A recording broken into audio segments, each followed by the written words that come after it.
We are here at Stripping Technologies in Cambridge, Ontario with the tallest man in the world. I'm a normal sized human being.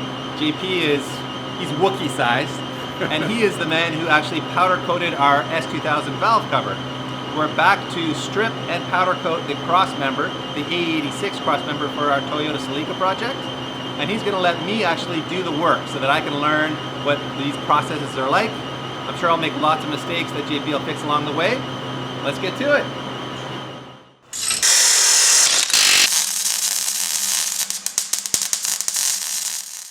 We are in the blasting room now. Looks like the scene from a Dexter episode.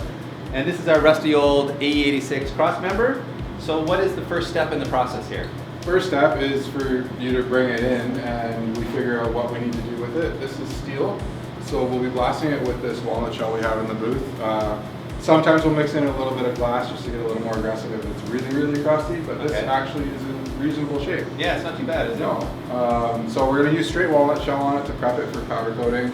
It leaves a surface similar to what you'd expect after you'd sanded like a primer on a car. So about 400 grit is what you're looking at. 400 grit, okay. Yeah, so the powder coat has lots to bite to, but at the same time it takes out a lot of irregularities. So. And what is this actually the gun that the walnut shell blasts out of? Yes, yeah. So this is the difference between what we do and what people do with a cabinet. This is how we're able to do what we do. It's a much larger, it's basically a fire hose. Yeah, yeah, it's pretty serious. This end goes towards what you want to not be there anymore. Okay. And yeah, you should find it pretty simple. And what's the velocity? Like, is it coming out pretty high speed? I'm not entirely sure, but it's 80 PSI, and the CFM varies depending on what we're blasting. Okay. So you can turn up the intensity if you need to. Yeah, and we have other booths we do different things in. So if we're prepping aerospace stuff, it'll be a lower pressure and lower CFM because it's different media. Does it matter how close I am? Like, is there a distance you need to be at? Same idea as painting. So about a foot was a safe distance, but the further you go away, the larger area you get, the closer you are, the smaller diameter you'll get. Right. It'll go down to about twice the size of a tuning. Okay. But you could blow through something if it's so you crusty. could blow through it. If it's really crusty. If it's just like this, it's fine. So I can be pretty aggressive. You can get pretty angry with it, yeah. I like angry. So do I need to suit up or? Yeah, you need to get into something you're really comfortable getting dusty in. Okay. Other than that, you're good to go. Okay. Well, I brought a change of clothes, so I'll just get dusty in this. Sure. Yeah. All right, cool. It's fine. All right, we'll get you suited up in the moon suit and we'll go from there. Ooh. Oh. Did I step on the door? that? I did. Yeah. I stepped on the door. So yeah, just slip it over your head and then put the apron down. Just think of it as like the opposite of giving birth. Oh my God. I feel like I'm an astronaut.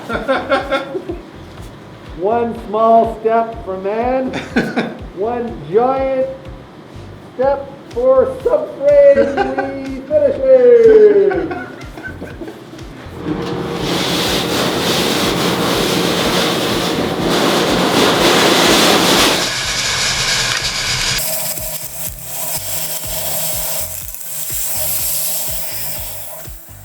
Looks like you've made some decent progress here, though. Yeah, it's actually amazing how quickly it blasts all the stuff off there.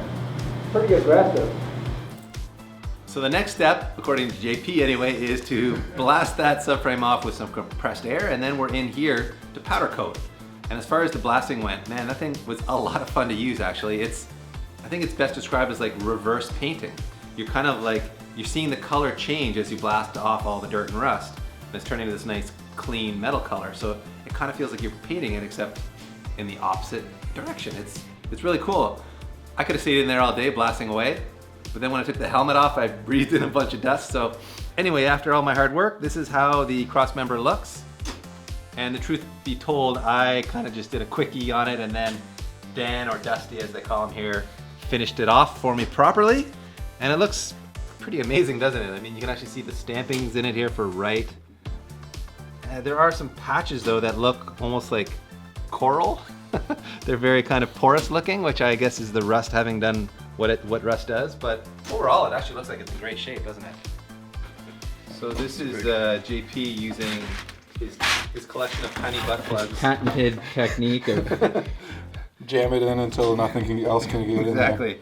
Like we always say at the shop, when in doubt, just jam it in. So this is to plug any threaded bolt holes that you don't want to get powder coating on, because then you won't be able to thread your bolts in.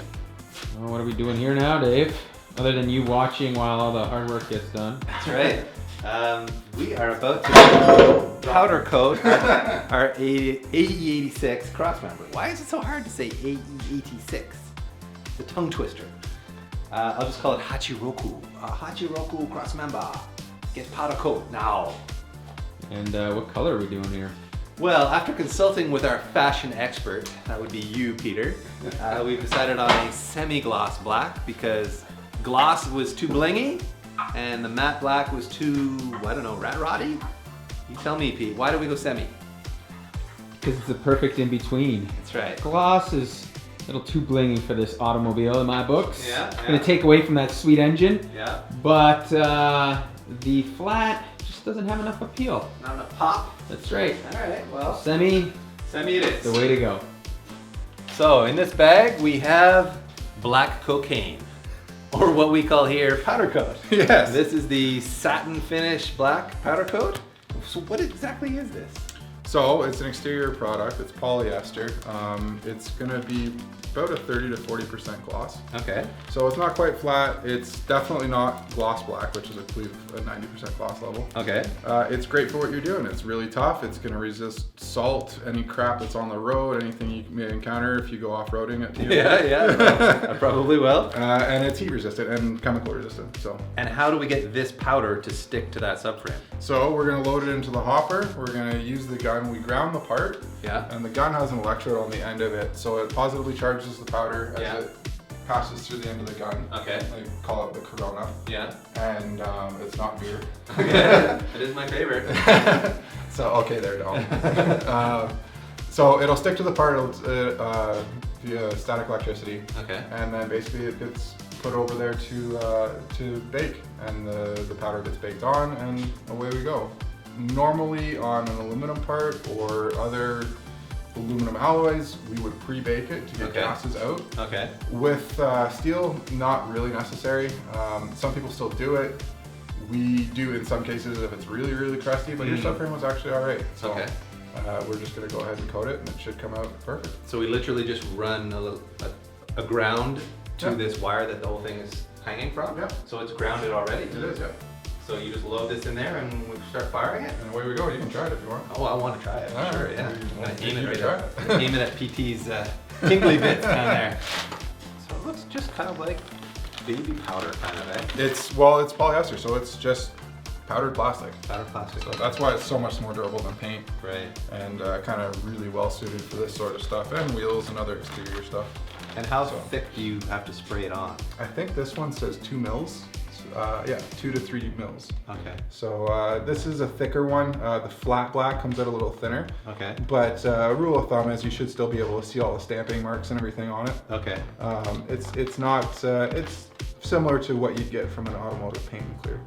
A little thinner. And the technique to apply it, is it similar to spraying paint as well? Yeah, it's not as sensitive to distance and gun angle and all that stuff. Okay. It's just basically the easiest way to go about it is just once it's coated, it's coated. And you have to be like, what, a foot away then? Or Yeah.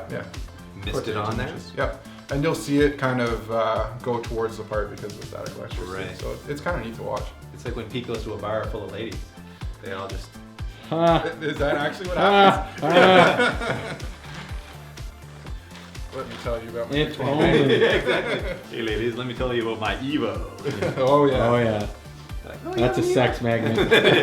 Yeah, Forget those Lamborghinis. Yeah. You Yeah. drive a Mitsubishi. I have a Porsche 911. Oh really? How new is it? Yeah. Well, it's actually from 1987. And then you see all the dudes walk over. Exactly. Did someone say 930? Yeah. 930 turbo, what? And that is the car guy life. The ladies are gone. Yeah, I got this car to pick up chicks, but dudes love it. Yeah. So, Story of my life. Oh, look at that. That is a cylinder full of it. yes. You're, And that is enough quantity to cover this? that is going to be way more than enough, yeah. Okay. So that's enough to do probably a set of wheels. Okay. Which you do a lot of here. We do 1 or 2 sets of wheels, yeah. In fact, we probably will be doing a set or 2 of wheels here soon. Ken's CCWs, and Pete has some stuff. Those are Ken's over on the bench. Oh, of course, yeah. I should have urinated. So we're way ahead of you. Yeah, way ahead of you on that. You can, there's still time. Yeah. So this looks like some kind of a bomb you're assembling here? Yeah, so basically there's a membrane on the bottom that I'm not actually entirely sure what it's made of. They call it a fluidizing membrane. Air comes in, evenly dispersed through the membrane and comes up, and it'll actually look like it's bubbling once I plug it in. Oh, really? So I'm gonna do that and set it up first, otherwise you're gonna get it all over the camera. Right. But it fluidizes it, gets it mixed so it's in there's no clumps or anything. Right. So it's And- suspended in air in there? Exactly, yeah. Right. You're wording better than I am. I'm a wordsmith. Yes. That he is. That's right. And then you pull the trigger and a little bit of positive pressure, a little bit of negative pressure, close to the gun, and away you go. Let's party. Yeah, don't touch the end of the gun. Okay.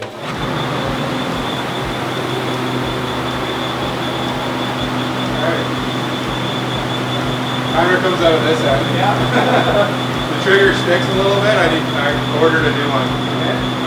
So if it sticks, just pull it a couple more times and it'll stop. Okay. But just this far away and kind of away you go. Okay. Ready? Here we go, buddy.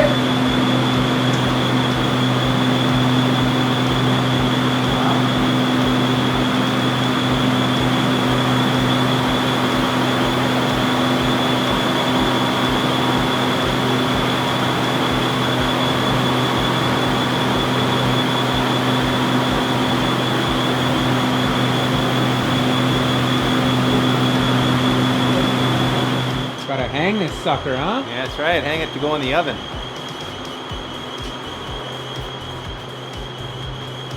Little, pull it out a little bit. Okay. It's hard to get it right inside all those little nooks and crannies, right? Yeah. Does it matter if it's... Honestly, once you guys are gone, I'll pull it out and I'll shoot it again hot because because of the static electricity, it creates a Faraday cage in like little nooks and crannies. Ah. It doesn't want to stick, so Okay. I'll get it hot. That'll help it stick in all the little crevices. Yeah, it just makes it easier Gotcha. Okay. Cool. rather than sitting there trying to get it. Yeah. All right, let's bake this puppy. We're going to put it in the pizza oven at the 400 Fahrenheit degrees for 45 minutes. Then we'll let it breathe for a little while. And it'll be ready to serve.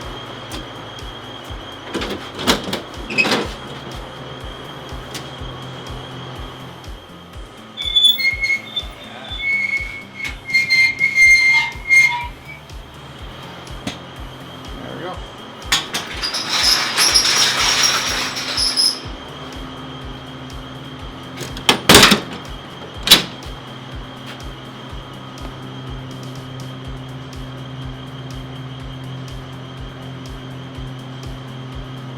$375? Yeah. For how long? 10 minutes at the part temperature. So because the oven drops temperature when we open the door, Yeah. it's an average. Okay. So it will be at a lower temperature for longer. So we average it out. So in the end, it ends up being about 25 minutes. 25 minutes, so that's not long. Yeah. And when it comes out, it's done? Yep. We've had guys mount tires with gloves on before, so it's cured. Really? Amazing, okay.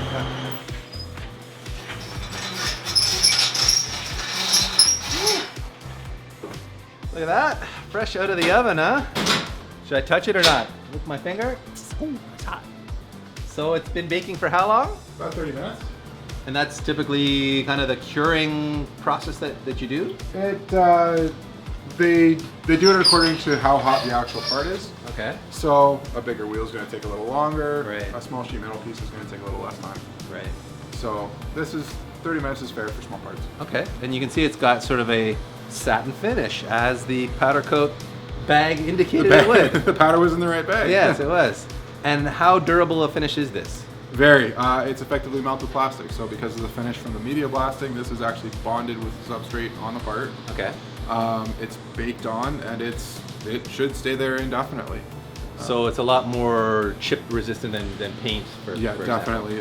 Chip resistant. It does really well with hard edges like this. Yeah. It's a very hard finish, but it's also a chemical resistant finish. Really? Abrasion Okay. resistant. So it's not gonna rust. No. No. This sucker That's a big ain't thing. rusted. Unless Dave missed a spot. No, I didn't miss a spot. I'm so good at what I do. It looks perfect, don't you think? Yeah. Certainly does look good. So am I hired, JP, or what? We'll put you on a contract basis. 90-day test period. Yeah.